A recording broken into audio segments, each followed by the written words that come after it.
Welcome to all.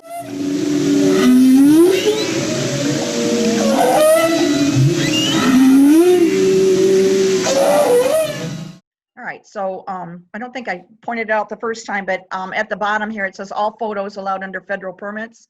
Any of our photos are actually owned by NOAA, who gives out the research permits. So I have to put that on there to allow me to use these films.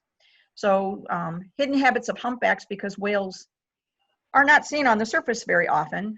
What we see are things that are under the surface. So there are some hidden things that go on down there, and we're going to talk a little bit about that. The evolution of whales, I could go through this little table. What's unique about whales is we all came to the earth from the primordial soup. As the land began to rise, we began to evolve into different kinds of animals. So at some point, the whale evolved on land, and it's the only mammal that we know of that evolved on land and went back to the sea. And I have a nice little thing put together by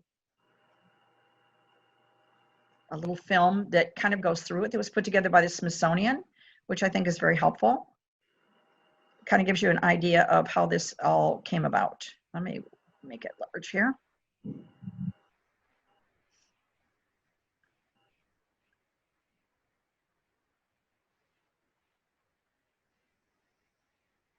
So originally, a fairly small creature, and we know all of these things through fossils, that walked the land, foraged in streams, and when things evolve, they evolve because of lack of food sources or predation. There's a lot of different reasons. The blowhole or the nose was at the end of the snout, was walking on land, had legs and a tail, but not a tail fluke. It was an ambulatory animal. And in the overall scheme of things, whales evolved very, very quickly. So this was 45 million years ago. Then we're within a million years or 2 million years, they changed quite significantly. Still walking on land, ambulo meaning walk, cetus meaning whale. So it was a walking whale. Got shorter, more alligator-like, got a little longer. Blowholes started to move back a little bit from the very tip of the nose, but was still walking and still didn't have a tail fluke. I'm going to fast forward a couple more million years. Sounds like a long time, but it really isn't. So a couple million years again, or yeah, 1 million year. More time in the water. Still had legs. Used the legs to propel it. Didn't have a tail fluke to do that. But it did have some teeth, but it spent more time on land, but most of the time in the water. And again, beginning to lengthen out again.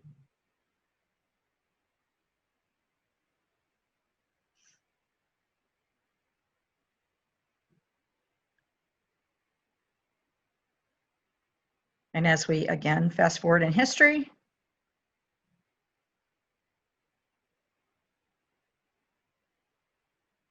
now we're spending all of our time in the water. We've lost our hind legs. We do, all modern whales still have a hip bone, which is an indication that they had legs. There's no reason for a hip bone without legs. Got a little bit longer again, 15 feet. The nostrils were further back to make it more efficient to come up for air. Now we have flippers. And the only way to propel themselves through the water was with a tail fluke. So now the tail fluke has grown and will propel the whale forward into the through the water.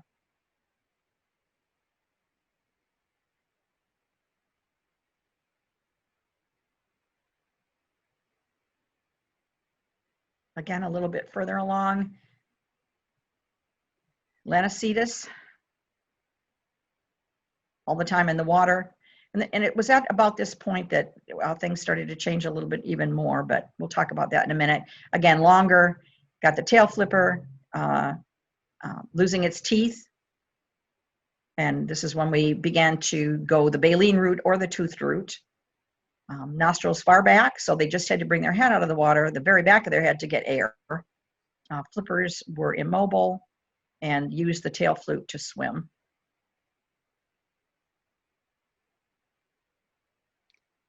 So from land to water, which seemed to take a long time, they really, really evolved rapidly, much more rapidly than any other animal. Again, changing environment. It was either easier to get water or food in the water, or there was too much predation on the land. There's a lot of different excuses for evolution. So they all came from one dog-like creature. So I thank the BBC for that little presentation, or not the BBC, the Smithsonian. So when we come to evolution, at some point just after Durodon, and we went two different directions. So whales went, the order is Cetacea. There's two suborders, Mysticeti, Misty meaning mustache. They evolved into baleen whales, and baleen whales have an entirely different lifestyle than toothed whales. Odonto is the Latin word for tooth. So Odontocetes are the toothed whales. There's 6 families of those. And a good example would be the orca. All of your dolphins are in that category as well. Mysticetes have 11. The blue whale, the gray whale, all of those are baleen whales. And then on that little family tree, comes our humpback. Just a size chart because some people wondered how they are. I've had especially kids ask, how are they in size compared to a dinosaur? Well, this is the largest dinosaur, and you can see that the blue whale far outstrips him. Blue whale is the largest animal ever to have inhabited the earth, and we are just tiny little creatures here at the bottom right. That's us. We're nothing compared to the big ones.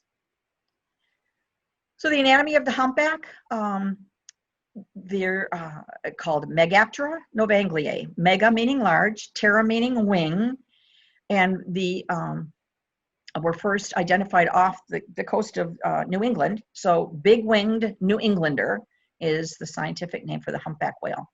So we have a blowhole. Humpback whales and all other baleen whales have 2 nostrils. Toothed whales only have 1. For what reason, we don't know, but that's the way they evolved. So that's used for breathing. They don't have to have their whole body out of the water to take a breath. That's why it's real efficient to have that just right on top of their head. They have a dorsal fin, which is distinctive for each whale. We do, when we're doing research photos, try to match up dorsal fins with flukes because that's something we see more often than we will see the tail fluke. Tail fluke only comes out of the water every 4 to 5 times you see the dorsal. Tail fluke. It is a very distinctive fluke on the bottom. The underside has a pattern to it. They're all very unique to the whale. They're a lot of times named for the pattern on their tail fluke. And when we take research photos, that's how we identify each whale is by their tail fluke. Very large pec fins, about 15 feet long. Sometimes they're white on the top and the bottom, sometimes just the bottom. But they're nice to see in Hawaiian waters if they're white on the top, because we see them more often. And then we have our throat pleats, and this is a very unique to baleen whales. They can expand their throat to an extreme amount in order to take in seawater. That's how they feed efficiently, is to be able to take in as much water as possible, sometimes as much of a ton of water, use those throat pleats to, the throat constricts, pushes the water out through the baleen plates between that and the tongue, because these are mammals. They can't drink salt water any more than we can. So they have to expel that. The fish is in, or their prey is inside the water. So they have to scoop up all of that, the water and the fish, and then they squish it back out in order to eat what's left inside. This is a good example of the pleats. The pleats expand to an extreme amount in order to take in as much water and as much prey as possible. And then these constrict, the big tongue in the mouth, and then it pushes through the baleen that hangs from the top of the mouth. In order to do that, you have to have stretchable nerves. The nerves have to be able to stretch long enough to then trigger the muscles to constrict back down when the whale wants to swallow its prey. Together, and they overlap each other to form a barrier. And when they overlap, you can see that this would catch everything except the water. You can see down at the bottom here, this is the bottom jaw, and how this has, they almost dislocate the jaw. And this is all filled with water and fish. He will then close the top and he will squish it out. And this guy, you can see, is starting to get the water out of his mouth by contracting his throat pleats and pushing with his tongue. Again, this is another side view of the baleen. You can see this, it forms a very dense mat in here, and this is his lower jaw, and he's taken in a whole lot of seawater. This is from Alaska 2 summers ago. So talking about the tail flukes, one of the things that we do when we're researching whales is we need to identify whales. And the reason we need to do that is one whale doing something 100 times, or are 100 whales doing the same behavior? And an example of this was in the Gulf of Maine, which is another area that I've been to off of Gloucester, Massachusetts. Stellwagen Bank is a marine mammal sanctuary. A lot of whales out there, and they're there in the summer doing their feeding. There was a whale called Tornado, and Tornado was doing an unusual type of feeding behavior called kick feeding. So he would come to the surface, and then he would bash the surface with his tail to stun the fish, and then he would come up through the school of fish and eat them. We knew it was only Tornado doing that because we observed other whales in the area. No one else was doing it, but because we could identify his tail fluke every time he did it, and we took a picture, we knew it was one whale. So it was one whale doing behavior 100 times. Next season, we saw half a dozen whales doing it. So it must have been a learned behavior. And we knew they were different whales because we could see when we were doing the research photos that it was a completely different tail fluke. Now, in the Gulf of Maine, a lot of the whales do kick feeding, and they also do it in Alaska. So one of the ways that we identify the flukes is these are 4 different flukes. I don't have the 5th one because it's pretty self-explanatory, but we divide the flukes up by how much white is on them. So this would be considered 100% white on the top left. Top right would be considered 75% white. Bottom left would be a 50%, and then bottom right a 25%. We also have a 0% white fluke file. All of these are in files. We have hundreds of thousands of fluke photos that we match by hand when we're looking for particular whales or when we're cataloging certain things. So I'm just going to show you a little quick video.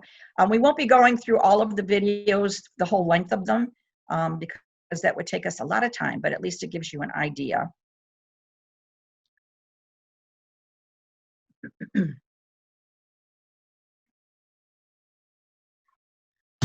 So this is the humpback doing a hump up. So when the tail, the humpback hunches his back, and just before he goes down, you'll see him throw. And this is when we start getting our cameras moving. So we may take 20 or 30 pictures of this fluke as it goes down. But that's one way that and they can see that would be considered 100% white whale.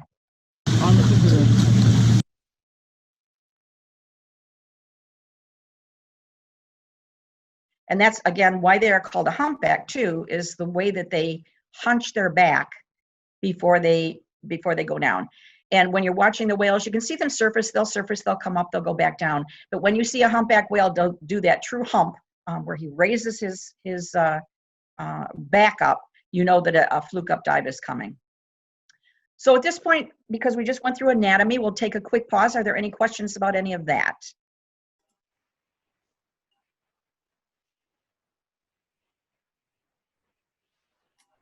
Okay, then we'll move on.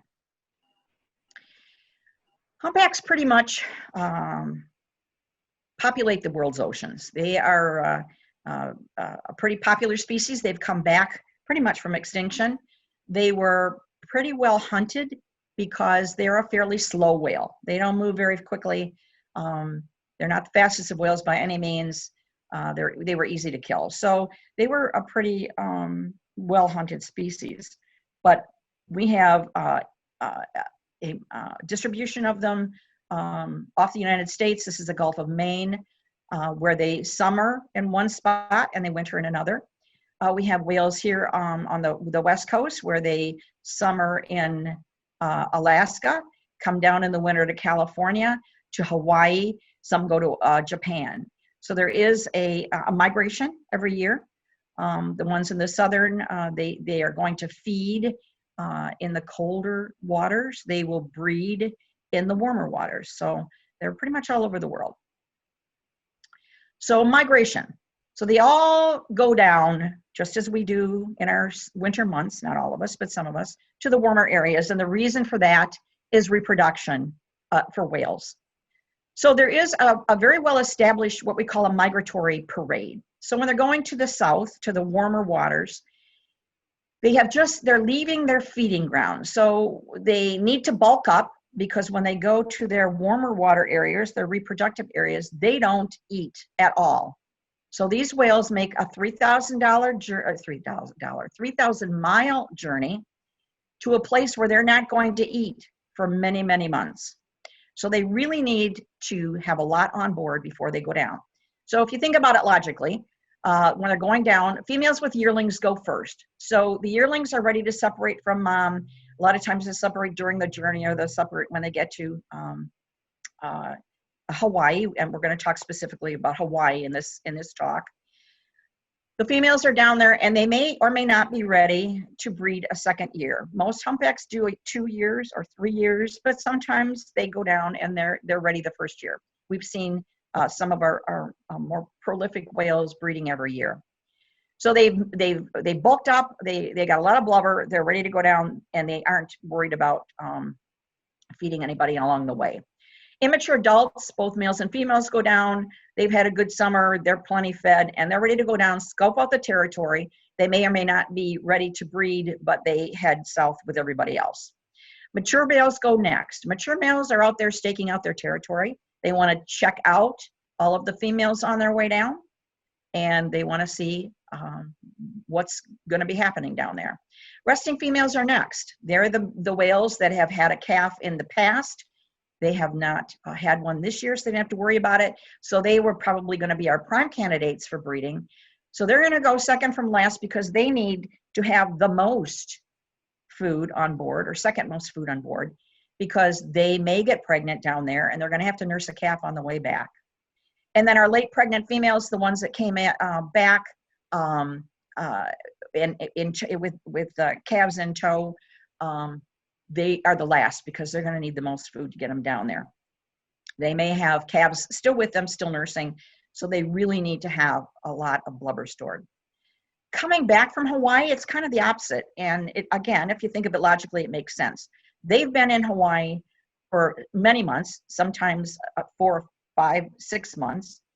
So the newly pregnant females need to get back up there. They need to get back, because they're going to need to really bulk up and be ready to go back down and give birth in Hawaii. So they're going to need to really pack on the pounds. Resting females that have not gotten pregnant, they're the next ones up. They're going to go up and get ready to bulk up as well for the next year. Immature adults, because they don't have quite the same calorie requirements, they'll hang around a little while. Mature males, they're going to hang around just in case, because there may be some stray female that's going to be welcoming their attentions. And then finally, moms with calves. Even though they haven't had anything to eat, they have to make sure that the calf is able and strong enough to make that long journey. So they're going to hang around, nurse the calf all the way up to Alaska, but they're not going to leave until the calf is ready to go. So that's our migratory parade. Then we see that every year. So the winter study area that we do with the Dolphin Institute, is the group that I've been with for many years, is off of the island of Maui, off Lahaina. This is a marine mammal sanctuary here. Off Lanai is also an area that's very calm waters because of the prevailing trade winds. Calm waters, shallow waters, warm waters. Not a lot of predators. There are sharks, but they're not really prevalent there. So it's a fairly safe place to give birth, and it's nice and warm. If you do go to Maui and watch whales, I will give you a hint. Don't go in the heat of the day, because it is shallow there, and the whales, when they first come down, are pretty well packed with blubber. So they're not going to come to the surface all that often in the late afternoon, in the hottest part of the day. So there's your travel tip for today. This is our TDI team, the Dolphin Institute team. We have 2 boats. They're named after the Hawaiian word for whale, which is kohola. So this is kohola 1, and we have a slightly larger boat, but not much bigger, kohola 2. So you can see it's not exactly a luxury cruise to spend all day, every day, out on the ocean with this thing. But it's a lot of fun. These are working vacations for me. And you'll see Sharon a little bit later, and that's me in the back there. So when you're out on the ocean, it's a very big ocean, even off of Maui, which you see on the left here is the coast of Maui. So one of the things we're looking for, especially on a calm day, is what's called a puka. And you can see this round, clear circle here. This is caused by the downbeat of the tail fluke, because the fluke is very wide, and when the whale is swimming close to the surface, it will cause this very clear, almost window-like smooth area of the ocean. And if you get to that puka and you look down through it, here you can see these are the pec fins of the whale, those long pec fins, and his body here. So we had a whale right there. We just scooted over to that puka and were able to look down in it. Now, if you do whale watching in Hawaii, there are very strict rules for whale watching. Their whale watching boats have to be no closer than 100 yards. You will see many close-up pictures here. That's because we were, and I will show you the flag.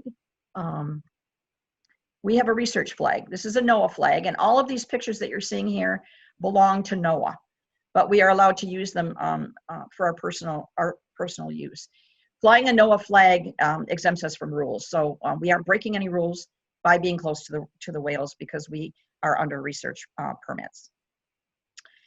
So we talk about hidden habits, and one of the things that they do is called pec slapping. Now we've got these big, long, 15-foot pecs. So this whale happens to be laying, he's this direction, laying on his back, and he's doing some pec slapping. He or she, it could go either way. So let's just give you a look of what that looks like when it's in action, what it sounds like. And again, we won't be going to the ends of each of these, just to give you a flavor.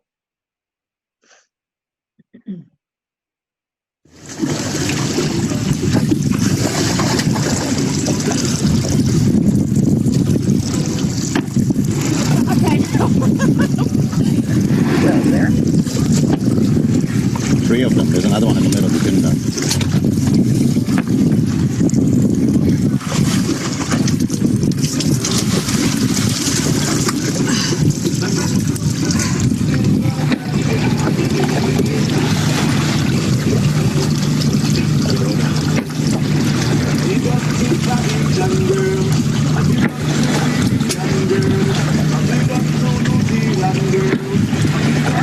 Known as pec slapping.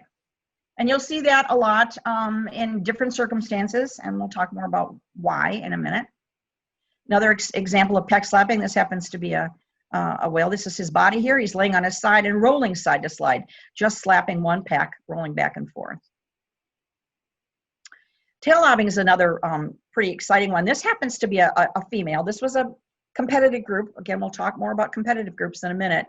This was apparently quite a comely young female. She was being courted, if you will, by a large number of males, and they were hanging around her. She was doing this display for a while. She just hung, it's called tail sailing, with her tail in the air, letting the wind push her along. And she was also lobbing, and we'll see an example of lobbing here in a minute. But she did this for probably half an hour to 45 minutes, this continual display with her tail. This is another one where there's a tail lob, and you can see all of this water disturbed where this whale is actually beating on the surface, and we'll see an example of that as well.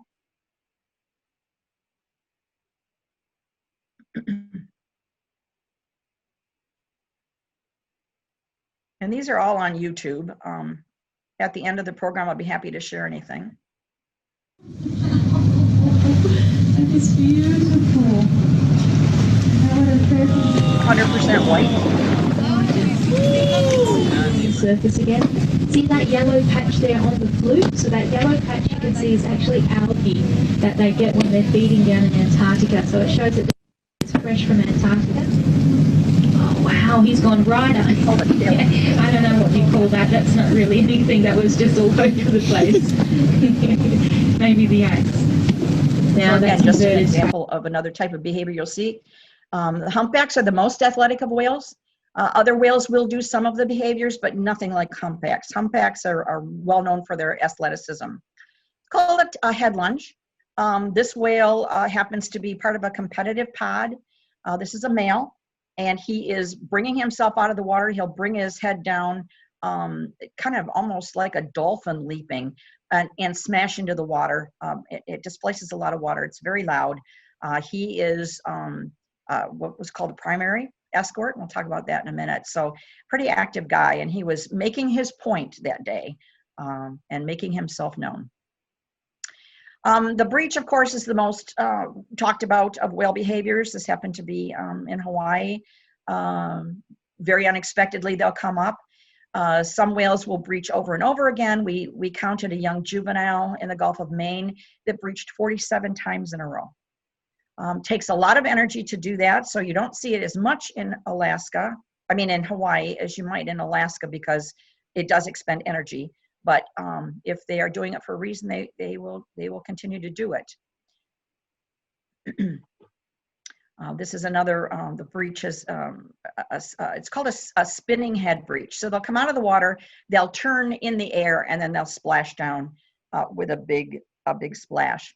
And they don't come from very deep. You'd think that they would come very, very deep. They go all the way to the bottom and shoot up. They don't. They actually swim pretty much under the surface and then suddenly launch themselves out. And of course, we can't go without seeing at least one breacher or more. This happened to be off of Vancouver Island. This is not my film.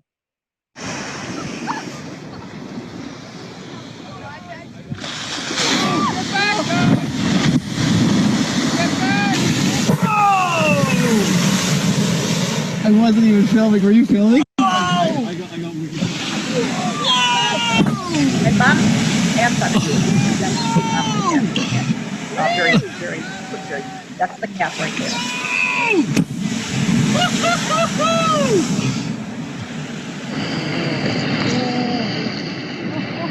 And then they'll dive down, and sometimes they'll start over, and sometimes they'll let it go.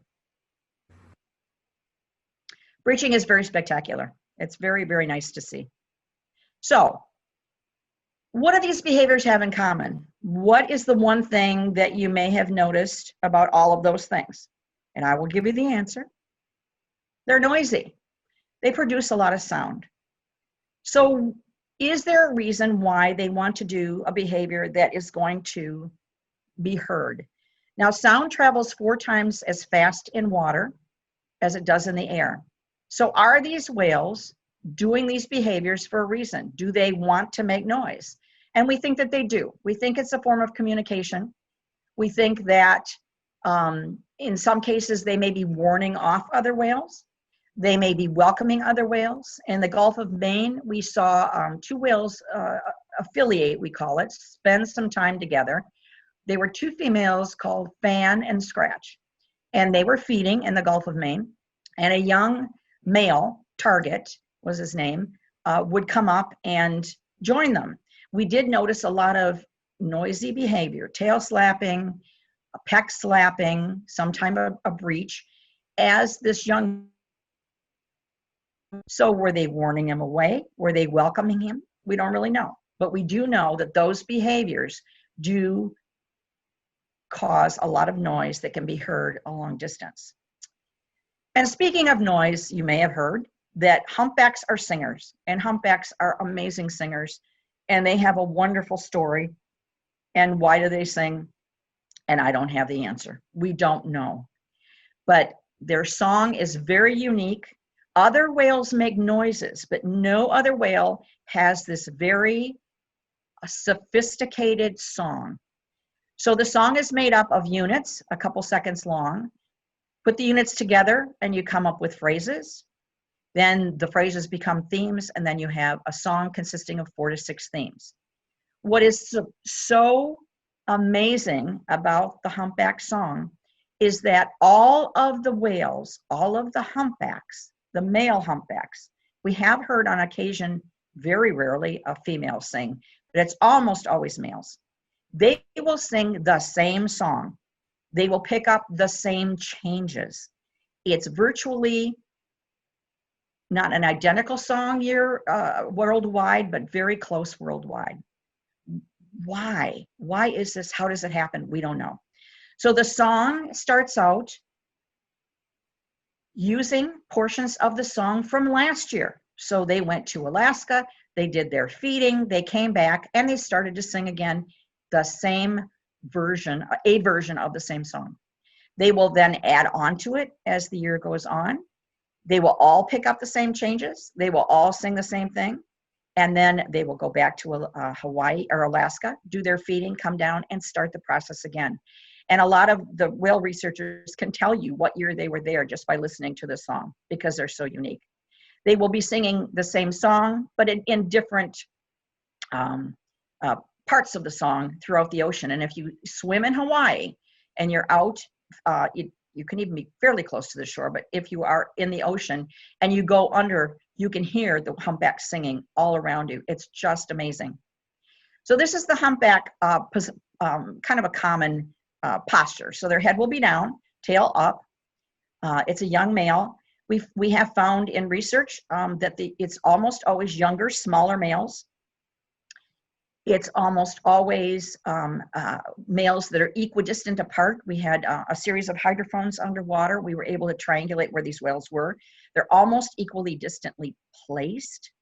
They're almost always alone. They don't sing with anybody else, although sometimes another whale will join a singer. So is it, I'm young and I'm not very robust, but I got the best voice. I'm the Frank Sinatra of humpbacks. Am I going to bring a female? Is she going to be attracted to my song? Well, sorry, that's a big fail because we have found that female humpbacks actually avoid singers. They'll go around them.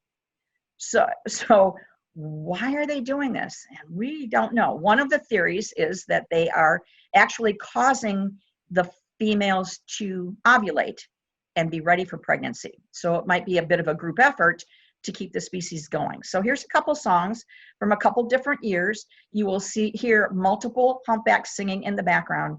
And to me, this is the most beautiful music. I can't tell you how exciting it is to hear it.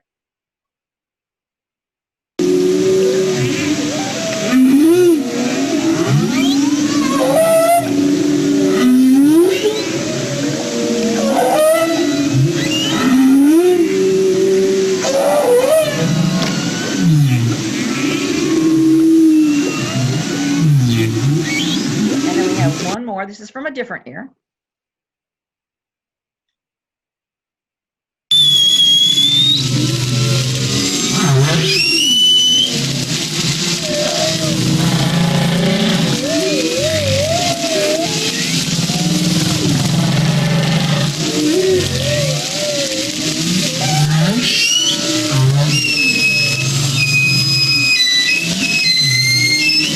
And another pretty amazing thing is that they don't have vocal cords. No air is expelled. They're not singing the way we sing. It's all done internally. And so they can create all those weird, different sounds, and they have no vocal cords to do so. So singing is just amazing. And again, at the end of the presentation, I'll give you a way to get any of these links. But I highly suggest if you can, online, go to changingseas.tv, go to season 11, and there's a whole half-hour series on Mystery of the Humpback Whale Song that is done by Dr. Adam Pack, who is the principal investigator from TDI that I have been working with since the 1980s, and Mark Lammers, who is also a research guy in Hawaii. The researchers in Hawaii are a very tight group and everybody shares. And Mark and Adam have been working on this for a long time. I highly recommend it. It's just a wonderful half an hour of your life to spend. So, breeding. Talk about breeding. So for the longest time, this is a baby whale at the top. Mom is next to him, and down here toward the bottom is what is known as the escort whale. So for the longest time, we thought that this was maybe another female, a nurse whale, supporting mom, just kind of helping out. And then as we got more adept at being able to get down and dive with them. We found out that that's not the case, that this is an escort, a primary escort of a male. So your primary escorts are always in competition to be the father of the calves. Sometimes we think there may be more than one. We don't really know. There has never been a filmed episode of humpbacks breeding. We don't know where they breed.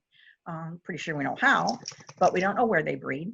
So it's not been documented. But what we will see then, the primary escort will be at some point joined, in most cases, by secondary escorts, sometimes up to as many as 24 other escorts.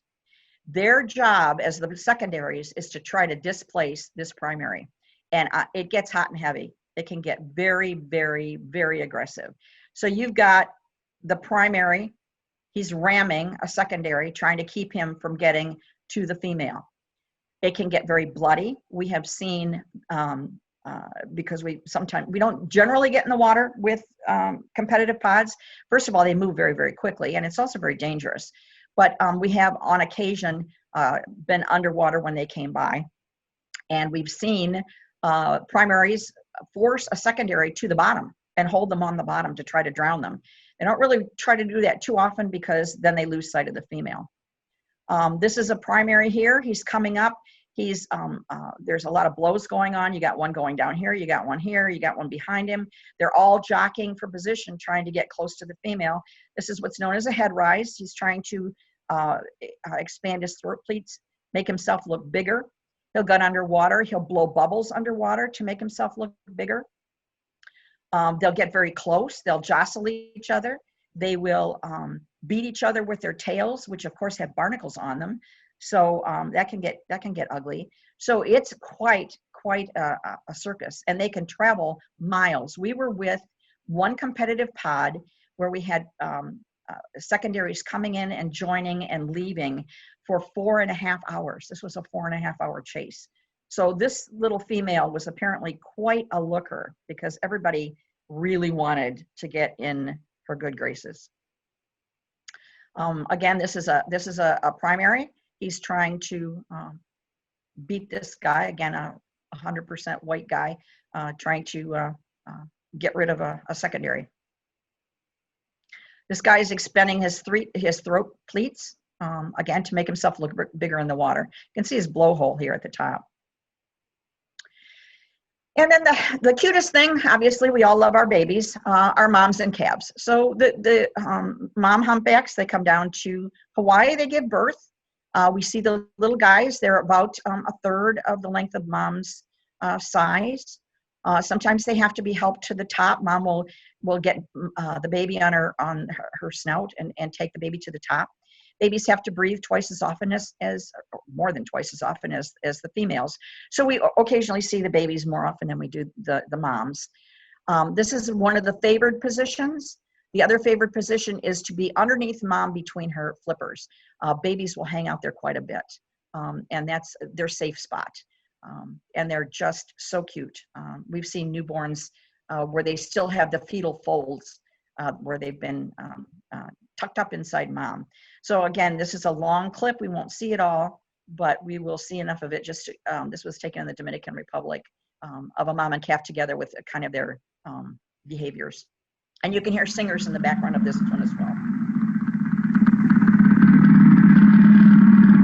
So here's the little baby. There's mom hanging out down there.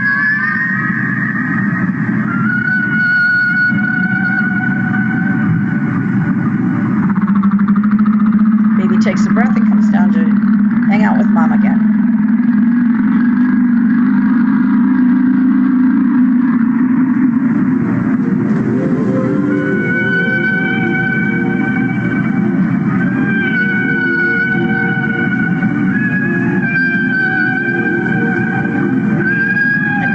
Mom's chin, where it's safe.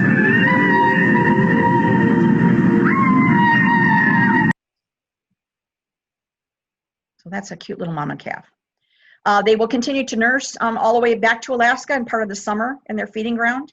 They don't have lips like humans, So they nudge the nipple. There's two nipples underneath. They'll come up on one side, go down to the other. They'll nudge mom. Mom will express milk that's kind of the consistency of cottage cheese. And then the little humpback will take that in. So that's how the feeding goes there in Hawaii. And part of the time in Alaska. They are weaned by the time they go back down. So again, we're going to take a pause if there's any questions before we head for Alaska. In the first section where you spoke about whales being killed, why would someone want to kill a whale? Whales were used for a lot of different reasons. There is still whaling going on. They're killed nowadays for their meat. Back in the olden days, they were killed for blubber. The blubber could be melted down and used for oil, for burning oil. You've heard of whale oil that was used actually in our lighthouse lens in Taos to provide heat. Yeah. Okay. So, and you said for they would kill them, like for eating purposes. How have you ever had whale meat? No, I wouldn't. No, no, I have not. Oh, okay. They were killed. Yeah, they are still killed, and it's a touchy situation sometimes. International Whaling Commission, the IWC, has banned whaling except for some how do you say this, Aboriginal ceremonies. Okay. So yeah. In the United States, we still kill whales in the United States. They are killed by the Aleutian up in upper Alaska, and they're used for food. Oh. Okay. But you have never eaten it, so Nope. you have no idea what it would taste like, or how it's prepared, or what? No. Okay. No. Okay. No. Okay. No whale This snakes. is very interesting. Yes. Any other questions? Can I ask, can you hear me? Yes, we can hear you, Denny. Oh, I just wonder, for the creature as large as the humpback whale, does it have any natural predators? It does not for the most part, no. Sometimes orcas will go after babies, but for the most part, they do not have they don't have any natural predators. Thank you. Yep. All right. So we're going to go on now. We're going to head to eating, to the biggest restaurant, the ocean restaurant up here in the high latitudes. It's all about food there. So the study area that I've been involved in, again with the Dolphin Institute, Dr. Pack, we are based in Petersburg, which is southeast of Juneau. And in this study, we live on the boat. In Hawaii, we lived on land and went out on the boat every day. That wasn't practical here because we have to follow the herring runs. So we are in this area in Frederick Sound here at the bottom. And we travel all through that area, but that's where the herring runs come through. And that's one of the preferred foods when they can't get other things. So just a little vacation spot, Petersburg, Alaska, beautiful little town. It's a working town. It's not a tourist town. There are no tour boats there or anything. It's a fishing town. So beautiful, beautiful area to be in. This is our research platform. It's a converted fishing boat. That's me here on the front. And it gives us a lot, very luxurious quarters to live in. So I can't complain. It's a great boat, and we had a great time on it. This is our chase boat. From that larger boat, as you can see, you get kind of packed in there. And people ask me, oh, is it winter there? No, we were there. This was 4th of July. This was 5th of July. But when you're on the ocean in Alaska, even in July, you wear multiple layers. It's cold there. So this was one of our teams that was going out. Again, we have our research flag, which allows us to get very close to the whales. And this is Dr. Pack. If you watch that little film, you'll see Pack. This is Sharon and I. We have been on multiple teams together. We've been on Hawaii Team 5 multiple times. So we kind of called ourselves Team 5 in Alaska as well. So what are we after here? So looking at one of the smallest things here on the top left is krill. Krill is just like a little translucent shrimp, and that's the tip of somebody's finger. So when you think about a 45-foot whale, trying to subsist on krill, you know, it's going to take a whole lot of krill to fill up their belly. You know, eating one would be us subsisting on a piece of popcorn for 24 hours. If you are someone that takes supplements for your heart, please don't take krill oil. Take salmon oil. Salmon oil is made from kind of the leftovers of salmon. Krill is becoming scarce in areas as global warming, climate change. We are losing some of our krill. So you know, if you're taking it for your heart, please switch over to salmon oil. It's the same thing. On this side, on the right side, are called sand lance. Sand lance are one of the preferred foods when they're running in the Gulf of Maine. We find them more in the Gulf of Maine than we do in Alaska. But again, that's someone's hand. They're pretty small. And then at the bottom here are herring. It's the herring runs that are the food source besides krill in Alaska. And it's some of the most spectacular feeding in the world, and it's only done in Alaska. Some of the feeding methods: skim feeding, bubble nets. We're going to see some great film on bubble nets, but bubble nets are when the whale is underneath the surface, fairly deep, will swim in a circle and blow out the blowhole. That causes a curtain of bubbles to rise, and in doing so, it traps fish within them. So, or it can trap krill. It kind of concentrates together, and then the whale will do what's called skim feeding. They will come up to the surface and just kind of skim along the surface with their mouth open. They're not coming up with their mouth agape. They have their mouth open, but they're swimming on their side through this conglomeration of prey. Kick feeding, same thing. Sometimes they blow a bubble net, sometimes they don't. Like I told you about Tornado, he's kind of passed on his kick feeding expertise. They will blow a bubble net or not. They will beat the surface with their tail. It stuns the fish. They don't run away. And then they will come up and they will eat. Singletons, a single whale can do bubble net feeding. They will blow their own bubble and come up through the middle all by themselves and get everything. Or cooperative bubble net feeding, which is probably one of the most spectacular things ever seen. And it is only done in Alaska. So just some films on some different types of feeding.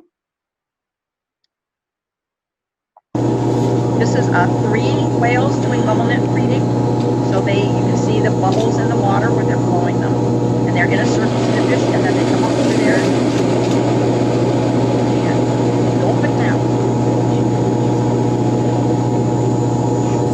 And they're quite close to the shore, but in Alaska, it's very, very close to the shore.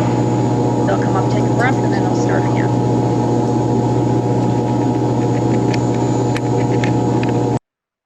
And then we have another little film. This guy, before we get started here, I just want to show you this guy did a butterfly stroke. He would blow a bubble and then he'd come out and he'd swish the fish toward his mouth using his flippers. And we've never seen this before. And this was only one whale in Alaska that we ever saw do this. Called a butterfly. And you'll watch, he'll bring his flippers in a second up toward his mouth to scoop the fish that direction. And here he comes, and here comes the flips. And a little sculling thing. Yeah. Only saw one whale doing that in Alaska. They did it over and over and over again. And then a third one. And this is kick feeding. He'll come up, he'll smash the water, he'll kick with his tail to stun the fish. And then he'll come up with his mouth open and he'll take whatever is handy for him.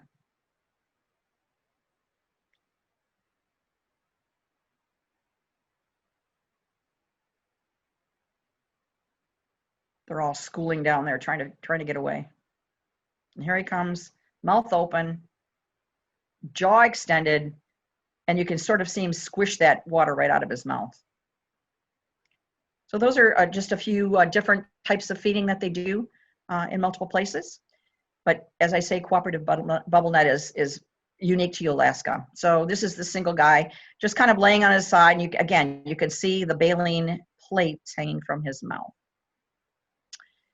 Bubble net feeding is so incredible. And we were incredibly lucky in our last trip to Alaska to have 5 days of continuous bubblenet feeding saw more than 100 instances of multiple sets of bubblenet feeding. What's kind of cool is that when they're doing it, they almost always come up in the same position. So you can have this big conglomeration of whales, and I'll show you one where we're counting off the whales, sometimes up to 24 whales. And when it's time to come up through the surface to feed, they all come up at the same time and in the same position. How do they do that? It's one person kind of leads the pack. We don't know if it's a male or female. We don't know how they get elected to do it.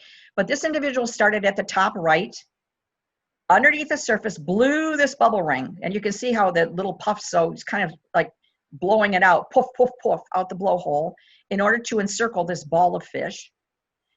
And again, you can see that there's multiple blowing going on here. The fish won't go through that rising wall of bubbles. They're afraid to do it, so they all kind of panic. One of the ways that we can see from a distance there's bubblenet feeding is the birds, because the birds are cognizant of what's going on, so they're hanging around waiting for that fish to come up to the surface too. And then you'll see the whales come up. We'll see a close-up here in a minute, and with their mouths open, and again, in the same area. So again, bubblenet feeding, they start at the bottom. They're coming up through the column. This is the column of fish, opening wider and wider. And when they get to the top, they scoop everything in that. They will, the muscles will cause that throat to constrict, the tongue, and they'll push that water out. Obviously, you're not going to be underwater with bubblenet feeding very much, but this is done by the BBC. So we're only going to see a short portion of it. Again, keep repeating, but I will be more than happy to share any of these links. But this is a pretty cool little video to watch, at least the first part. You got to love the English with their English accents anyway.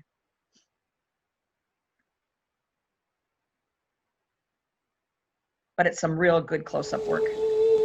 The inlets echo to the sound of a mysterious song.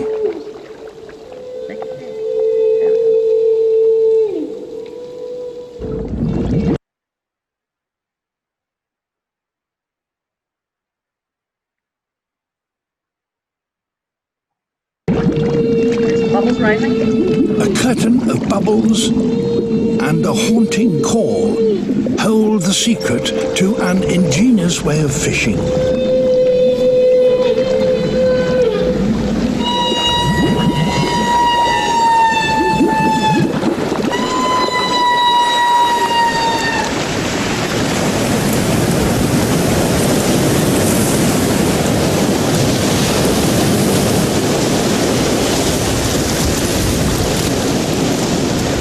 This is bubblenet feeding.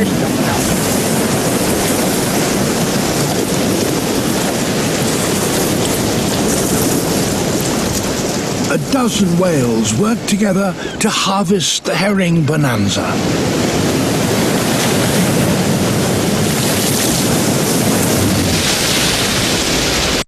So an interesting little film. It's about 5 minutes long, but you can look at it on your own. But the call is very unique, and we could hear the call actually through the bottom of the boat sometimes. We have a hydrophone on board, so we were able to capture that as well. We just saw the whale's eye view. And to listen to these calls as they're getting ready to come up.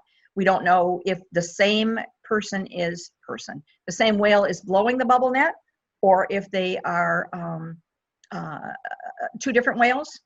We do, again, it's a cooperative thing, and one of our goals in our photo taking is to see if we can identify individuals that are working together in Alaska to feed cooperatively as opposed to competitive pods in Hawaii. So a lot of cataloging that goes on with that kind of a thing. So I'm just going to kind of leave at the end here. We have plenty of time for questions afterwards, but this is just a little video.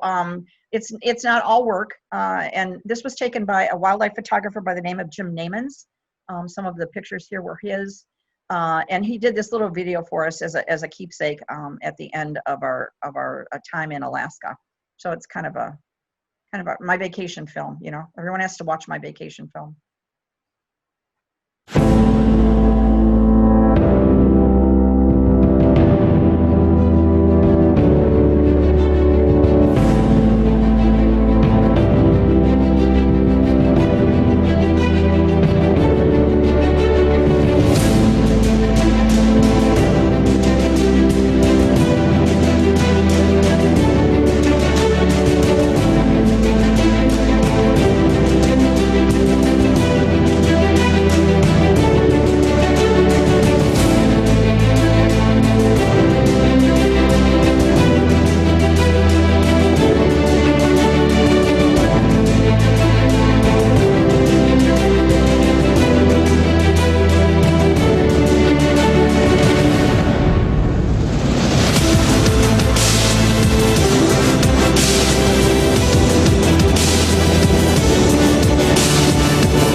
So any final questions from our little view of Alaska and Hawaii?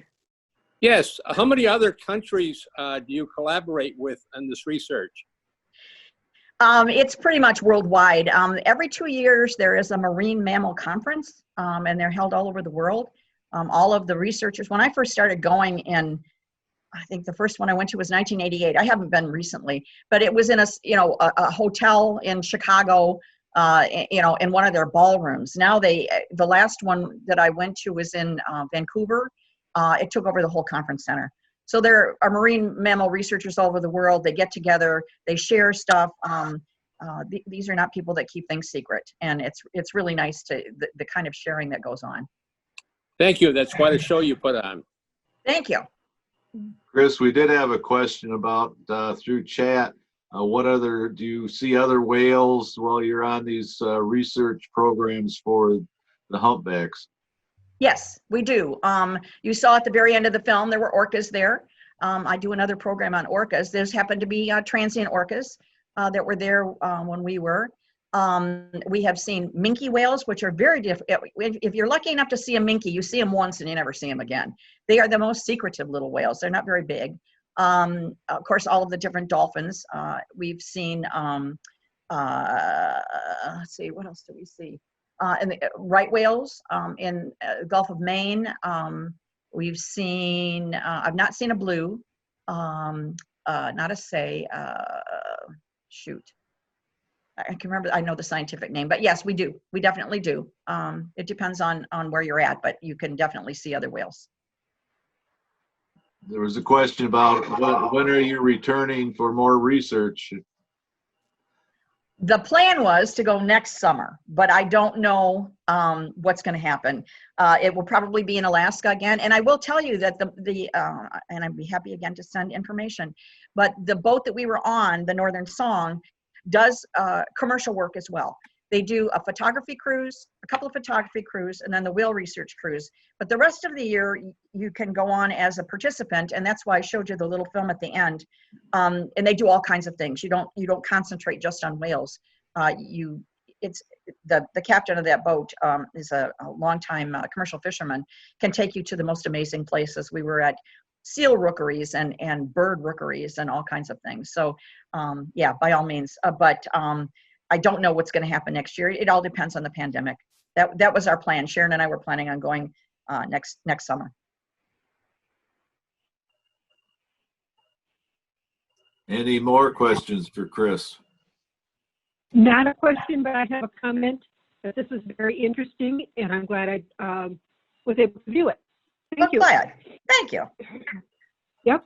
And I do have it posted there if anybody wants links to anything or has more questions. I'm reluctant because of Facebook just to put my email address out there, but Dick said he'd be more than happy to send it on to people. And I'd be more, I can't talk enough about whales. So if anybody has anything else they want to know, I'm happy to talk about it. Yeah, just send us an email and we'll forward it on to Chris. Any other questions? Well, I was just wondering, what would be the average lifespan of a whale? Depends on the whale species. With humpbacks, it's they're pretty close to a human lifespan. Well, a little bit shorter than that. Probably 50 or 60 years. Or orcas, almost. I love the orcas. They actually pretty much follow the same lifespan as humans. They can live into their 80s. They become sexually active in around late teens. Have kids up until they're 40 or 50. Then they become the matriarchs. So yeah, depends on the whale. Thank you.